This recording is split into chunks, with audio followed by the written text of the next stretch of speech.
Bismillahirrahmanirrahim. Assalamualaikum warahmatullahi wabarakatuh. Jumpa lagi di channel YouTube Rivanesta.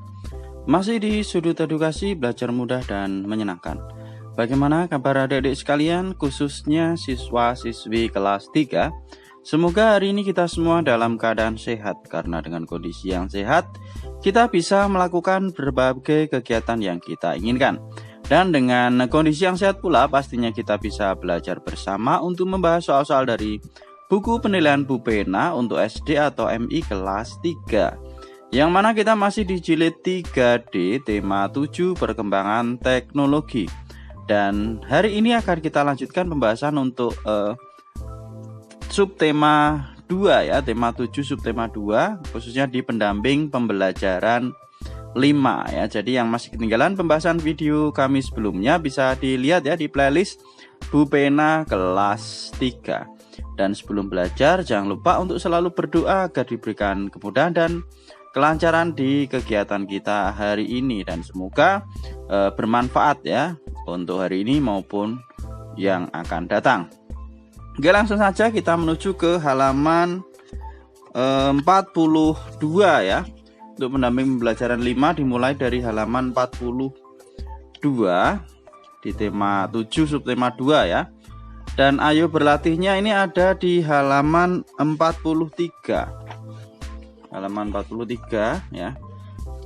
Bacalah teks berikut. Ini ada tentang batik di Indonesia ya judulnya. Oke.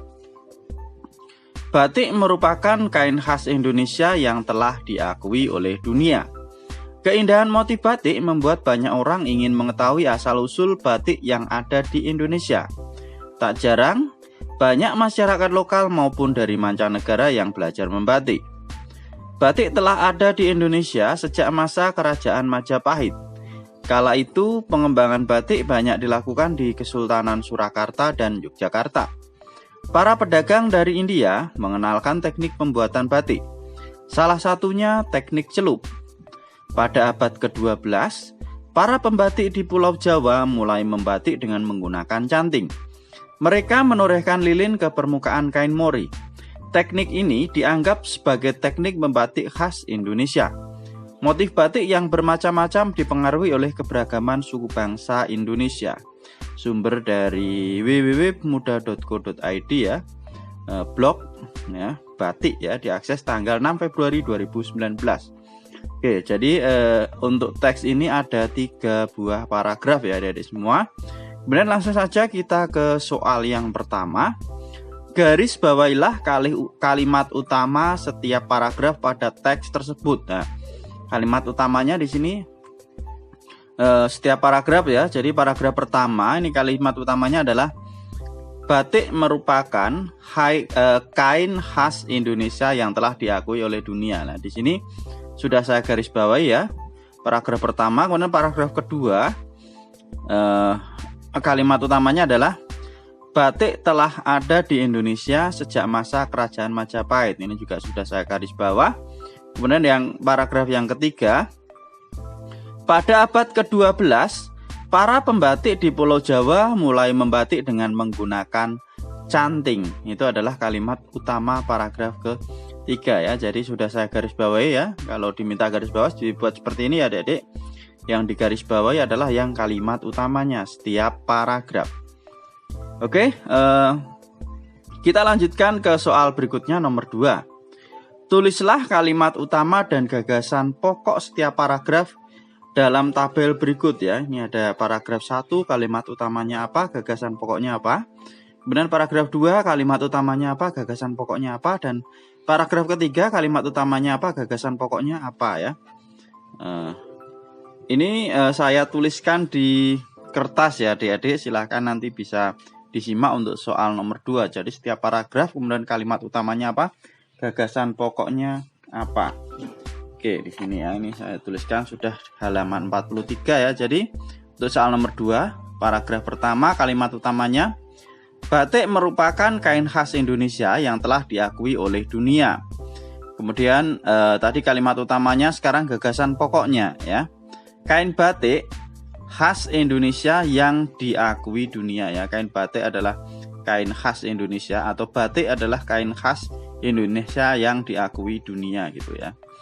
Kemudian untuk yang paragraf kedua, kalimat utamanya, batik telah ada di Indonesia sejak masa kerajaan Majapahit. Ini sebenarnya sama ya yang di garis bawah ya adik-adik tadi.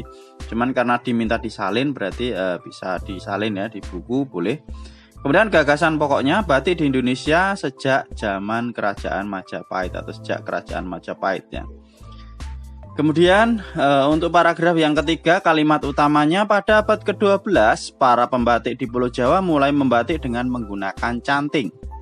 Itu kalimat utamanya, sedangkan gagasan pokoknya adalah pembatik di Pulau Jawa mulai menggunakan canting abad ke-12 ya. Jadi yang membedakan antara kalimat utama dan gagasan pokok, kalau kalimat utama itu harus satu kalimat, tidak boleh ada satu kata pun yang dihilangkan ya. Tetapi kalau gagasan pokok boleh ya kita ringkas kembali, atau dalam satu paragraf tersebut kita ringkas menjadi satu kalimat ya.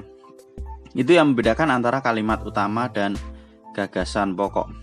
Selanjutnya soal nomor 3, susunlah gagasan pokok setiap paragraf sehingga menjadi gagasan pokok teks secara keseluruhan. Oke, untuk yang nomor 3 ya, gini ya, gagasan pokoknya. Nah, dari teks tersebut yaitu, batik di Indonesia sudah ada sejak kerajaan Majapahit dan telah diakui dunia. Di Pulau Jawa pembatik menggunakan canting sejak abad ke-12. Jadi ini tadi dari gagasan pokok paragraf 1, 2, dan 3 saya rangkai atau saya gabungkan menjadi seperti ini ya. Sekali lagi saya bacakan, batik di Indonesia sudah ada sejak kerajaan Majapahit dan telah diakui dunia. Di Pulau Jawa pembatik menggunakan canting sejak abad ke-12. Ini adik-adik pembahasannya untuk Ayo Berlatih halaman 43. Sekarang kita lanjutkan masih di pendamping pembelajaran 5. Ini ada keterampilan kinerja praktek ya. Keterampilan kinerja praktek halaman 44. Nah, kita diminta untuk berdiskusi ya tentang manfaat keberagaman hobi teman-teman di sekolah.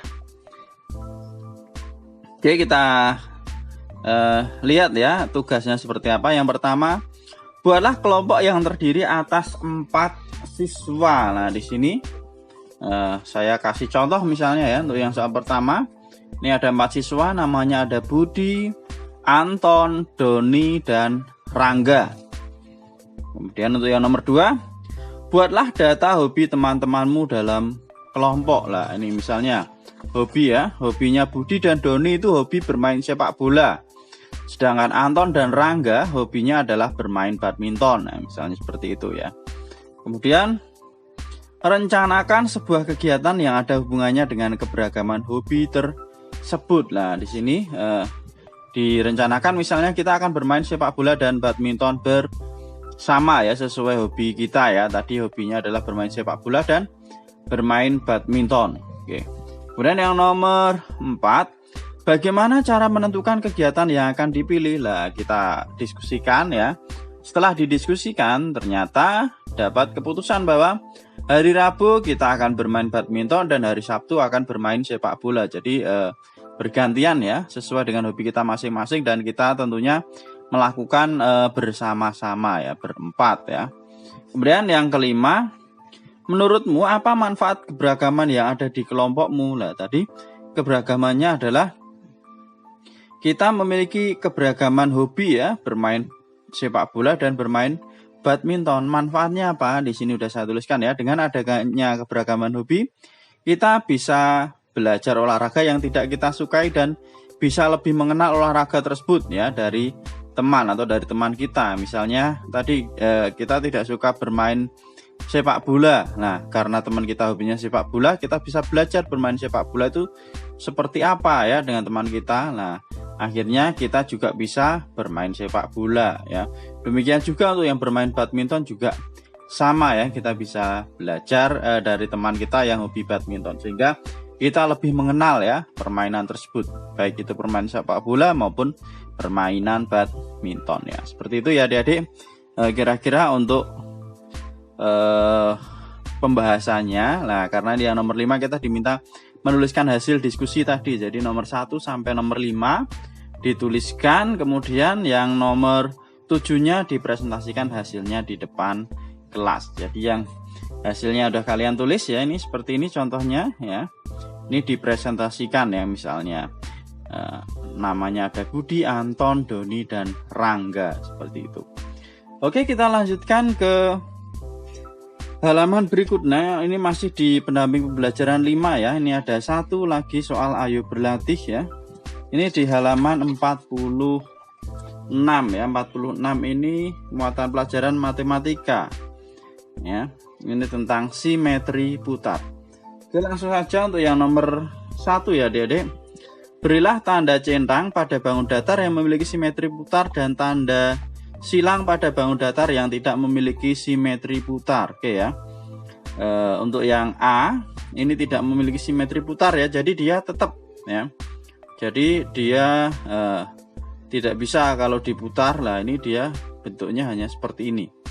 Kemudian yang B ini memiliki simetri putar ya. Kemudian yang C ini juga memiliki simetri putar. Jadi nanti posisi misalnya sini A, nah bisa berpindah di sini A-nya ya. Itu jadi memiliki simetri putar. Kemudian yang D juga memiliki simetri putar.